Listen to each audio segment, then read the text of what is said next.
Evangelio de Jesucristo según San Lucas. Gloria a ti, Señor. En aquel tiempo, Jesús, levantando los ojos hacia sus discípulos, les decía: Bienaventurados los pobres, porque de ustedes es el reino de Dios. Bienaventurados los que ahora tienen hambre, porque quedarán saciados. Bienaventurados los que ahora lloran, porque reirán. Bienaventurados ustedes cuando los odien los hombres y los excluyan y los insulten y proscriban su nombre como infame por causa del Hijo del Hombre. Alégrense ese día y salten de gozo, porque su recompensa será grande en el cielo.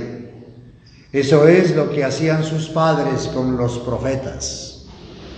Pero ay de ustedes los ricos, porque ya han recibido su consuelo. Ay de ustedes los que están saciados, porque tendrán hambre. Ay de los que ahora ríen, porque harán duelo y llorarán. Ay si todo el mundo habla bien de ustedes. Eso es lo que hacían sus padres con los falsos profetas. Palabra del Señor.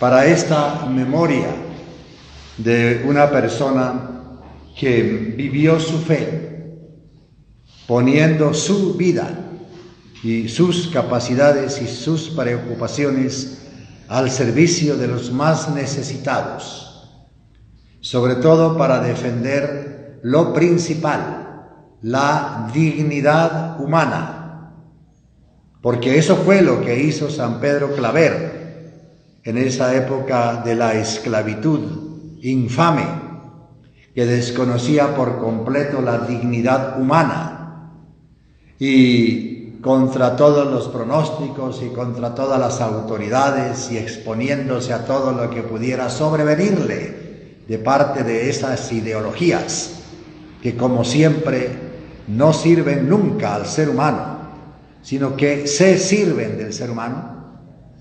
Exponiéndose a todo, este hombre puso su vida y su fe y sus talentos y sus capacidades al servicio del rescate de los cautivos, haciendo realidad la misión que el Señor inauguró en la sinagoga de Nazaret cuando se presentó para decir que Él había venido para anunciar la libertad a los oprimidos, para rescatar de la esclavitud a los que estaban siendo maltratados. San Pedro Claver puso en práctica lo que el Señor nos acaba de resumir como la identidad, como la característica del ser cristiano. Y no solamente del ser cristiano, sino del ser persona. Estas bienaventuranzas que resumen la identidad de un creyente son el programa de vida de una persona cabal, de una persona según el corazón de Dios. No simplemente de un discípulo, para que no podamos alegar que como no soy creyente, a mí no me dicen nada las bienaventuranzas. Es a la dignidad humana a la que se invoca. Todos ustedes saben que la Declaración Universal de los Derechos Humanos, después de la Segunda Guerra Mundial, ante el triste espectáculo de los millones de vidas que se perdieron por ese flagelo universal, suplicando que no se vuelva a repetir, los grandes del momento, los jefes de los estados, convocaron la Asamblea de las Naciones para ponerse de acuerdo en algo que sea fundamental, para poder siquiera convenir en el respeto de los derechos fundamentales. Y no se ponían de acuerdo, porque algunos creían que la religión es la fuente de esos derechos. Y como no hay una sola religión, entonces habría quienes se sentían al margen y no obligados por esa declaración. Otros, muy equivocadamente, absolutamente equivocados, creían que la política es la que garantiza los derechos humanos, y es absolutamente lo contrario. La economía, ni la cultura, tantas culturas, cuando el mundo quedó dividido en Oriente y Occidente, entonces ¿cuál cultura se impone como fuente de derechos humanos? Hasta que alguien hizo caer en la cuenta que la fuente de los derechos humanos es la dignidad humana. Y por lo tanto, una declaración que parta de la dignidad humana es obligante y obligatoria para todos. Y la dignidad humana no la da la política. ¿Cuándo la política va a dar dignidad humana?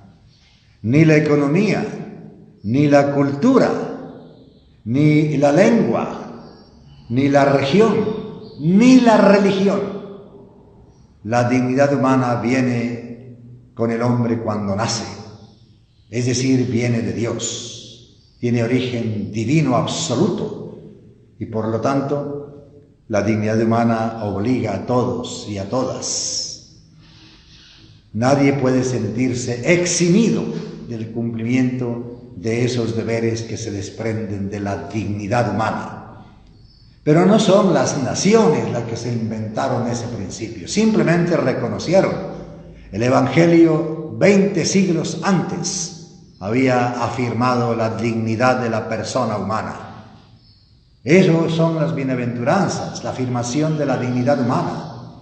Por eso el Señor garantiza la felicidad a los que se desprenden de sí mismos, a los que no hacen girar su vida alrededor de sí mismos, de su ego egoísta, encerrado y mezquino, a los que abren su existencia para los demás, a los que no ambicionan tener, sino fundamentalmente ser, a los que ayudan a los demás a que no pongan su esperanza en las cosas, a que no se dobleguen ante los ídolos, a todos que cumplan los deberes de defender, de respetar la dignidad humana.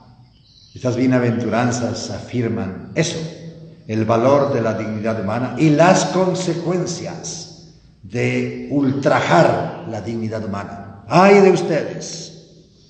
Cuando se refiere a los pobres y a los ricos, no está poniendo a pelear a dos sectores. Nos conviene a veces interpretar de esa manera, porque por supuesto nosotros siempre nos clasificamos del lado de los buenos y los demás son los malos. Nunca hace eso el Evangelio. Nos está enfrentando absolutamente a todos con dos comportamientos. Cuando ustedes son pobres, pero con la pobreza que Él pide, es decir, no es cuando ustedes tienen hambre, cuando ustedes sufren, cuando están enfermos, cuando no tienen para comer, cuando no tienen educación, cuando están solos. No es eso lo que Él está diciendo. Esta no es la pobreza. No es la pobreza creada por el sistema injusto humano, sino el no hacer depender la vida de la capacidad humana. El reconocer que el ser humano no sirve para nada si no se abre a la trascendencia de Dios. El hacer que el ser humano sea el centro de la existencia. Eso es lo que está equivocado. Por eso nos dice, cuídense mucho.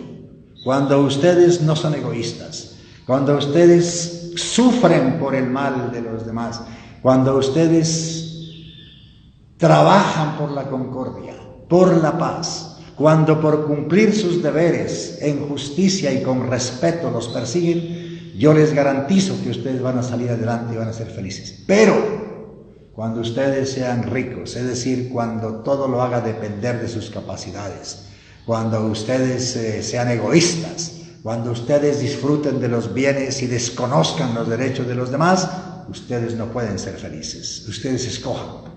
No está poniendo a un grupo contra otro, sino que a todos nos está enfrentando a esas dos posibilidades. Si ustedes escogen un camino, se frustran y no son felices. Si ustedes escogen este otro camino, son felices. Ustedes escojan. Y en el centro es la dignidad humana la que nos ha de preocupar, porque eso es lo que tenemos que defender. Y por eso tenemos que cumplir los deberes y exigir los derechos, porque los reclama la dignidad humana, no solamente los derechos. La dignidad humana reclama también deberes, porque ¿cómo garantizamos los derechos de los demás si no cumplimos nuestros deberes? Y por eso pensemos en los demás, en todo, hasta en los detalles. Cuando uno es cumplido en un compromiso, está pensando en los demás, no está haciendo girar la vida alrededor de su ego, está pensando en los demás. No es tan fácil pensar en los demás, pero ese es el desafío de las bienaventuranzas. Nosotros estamos abocados a ser ambiciosos, a que no nos duela el dolor de los demás, a que nos alegremos muchas veces del sufrimiento, a que pasemos de largo haciendo un rodeo cuando los demás sufren, a que no colaboremos, pero también hay la posibilidad y está la capacidad de que seamos buenas personas, de que seamos generosos, de que trabajemos por la paz, de que pensemos en los demás, de que ayudemos en la medida de nuestras capacidades. Escojamos uno de los dos caminos, pero no nos equivoquemos enfrentando a un grupo con otro grupo, porque fácilmente nos lavamos las manos poniéndonos del grupo que sufre, del grupo de los abnegados, del grupo de los que son de malas, y los demás son de buenas, y los demás tienen de sobra, y los demás, nosotros somos ricos, excluidos del Evangelio, cuando somos egoístas, cuando somos injustos, cuando no cumplimos con los deberes, cuando solo pensamos en nosotros mismos. Es esa la riqueza que daña. Porque el Señor no quiere la miseria de nadie, el Señor quiere la felicidad, bienaventuranza de todos, pero nos advierte que fácilmente se puede perder la bienaventuranza y la alegría. No importa el estado en que uno viva. San Pablo les decía, educándolos a los corintios, que es posible que alguien, por motivos de su fe, para poder entregarse a un mejor servicio evangelizador en su vida, sin demeritar, sin criticar la vocación y el servicio de los demás, puede optar para estar absolutamente libre al servicio del Evangelio. Y así como es libre alguien para formar familia, tiene que respetar el derecho del que no la va a formar, desde que sea por el Evangelio, no por motivos egoístas, no por vivir aislado, no por odio a los demás. Entonces el Señor nos tiene que dar la gracia, siempre respetando los derechos, pero siempre cumpliendo los deberes. Esa es la clave si queremos ser felices, pero haciendo depender todo de Dios, porque la fuente, la clave es la dignidad humana.